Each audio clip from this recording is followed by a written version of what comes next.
Hey everyone, so today was accessory and modification day for the GT500. Just a few basic things that I wanted to do to the car before I started to really drive it. Now, the first thing I did was I removed the rain tray from the hood. I'm not going to be driving this car in the rain, and I found that even just idling this car, that this engine generates a tremendous amount of heat. So I want the engine to be able to breathe a little bit better and exhaust the heat from under the hood. So this will help, especially when you're moving the heat to get out and away from the engine much easier than it would if the rain tray was left in place. Another modification I did was put the battery tender lead on the car. So when I'm storing it, especially over the winter, I can keep the battery fully charged. Now, with these modern S550 Mustangs, you are not supposed to connect the battery leads directly to the battery like you would on an older car. The way you're actually supposed to do it is you're supposed to put the power lead right here on this rearmost power supply, and then you're supposed to put the ground here on the shock tower, and then I just tucked it away in here off to the side so it's out of the way.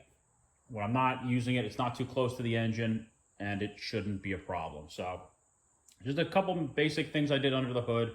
And then to help protect and preserve the car, first thing that really any Shelby needs, especially a car with Cup 2s on it, is some sort of rock guard, whether it's a mud flap, rock guard, whatever you want to call it, something that's going to help keep the rocks from getting shotgunned down the side of the car, because these Cup 2s love to grab rocks because they're nice and soft, and they love to throw them absolutely everywhere.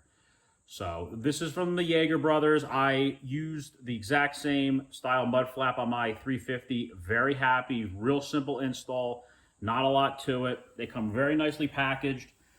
This does require that you do use one pin here.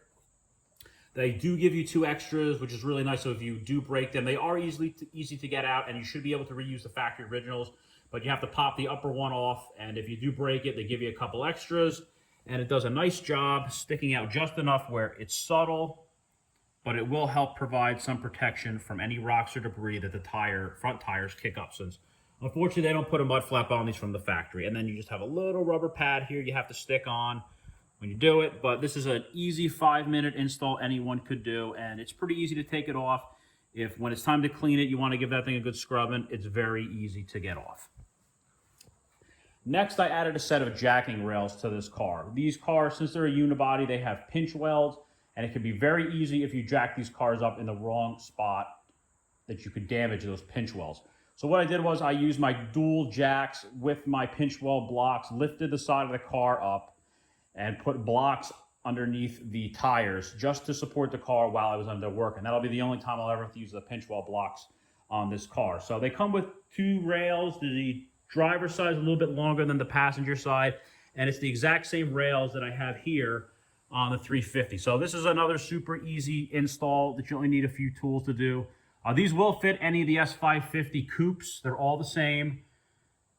They make it two different colors, a hammered metal, which is what this is, and they also make a red. So you have two bolts up front, 15 mil, you take them down, two bolts in the back, same thing, also 15 mil.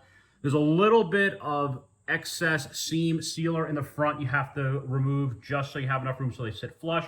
Torque them down to 41 pounds and you are done. Now you can safely lift the side of the car with one jack without worrying about folding over a pinch weld. So this is a much safer way, especially if you want to do either brake service, pull the wheels to clean, or whatever you want to do. You'll never have to worry about damaging the pinch weld and pushing up the bottom side of the car with the jack. So I think this is a much better and safer way to go. And then finally, the same modification that I have here on the 350, I did to the 500. I put on a set of slip-low universal scrape guards. They are a good, easy DIY install to protect the bottom of these expensive splitters. You don't want to be replacing these things if you don't have to, because they are not cheap. So I did basically 2.5 rows underneath the car.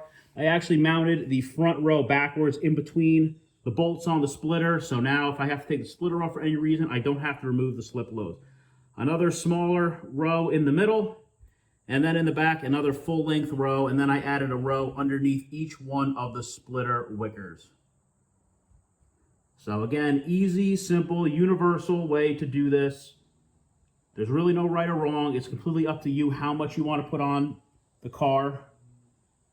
But it's a much cheaper thing to replace these if you damage them than to replace the entire splitter itself.